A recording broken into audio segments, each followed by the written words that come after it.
Message from President Trump. I just had a lengthy and highly productive phone call with President Vladimir Putin of Russia.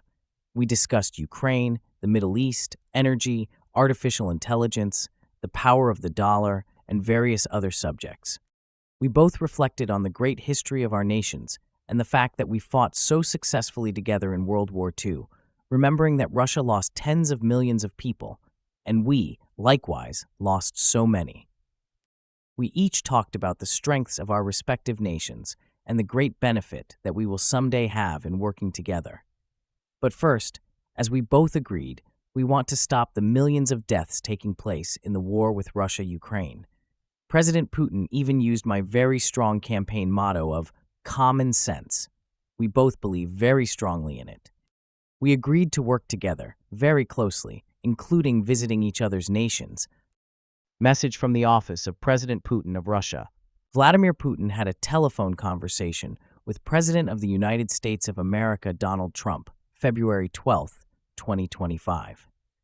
The leaders discussed issues related to the prisoner exchange between Russia and the United States. The U.S. President assured the President of Russia of the American side's commitment to fulfill all the agreements reached. The leaders also discussed a possible Ukraine settlement. Donald Trump spoke in favor of stopping the hostilities as soon as possible and solving the crisis peacefully. In turn, Vladimir Putin pointed out it was necessary to eliminate the root causes of the conflict and agreed with Donald Trump in that a sustainable settlement could only be reached via peaceful negotiations. Additionally, the President of Russia expressed support for one of the U.S. President's key arguments, which was that it was time for both countries to work together.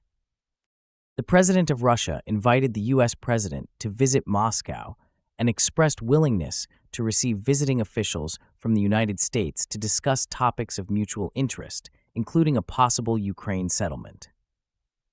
Vladimir Putin and Donald Trump agreed to maintain personal contact in the future, involving in particular in-person meetings.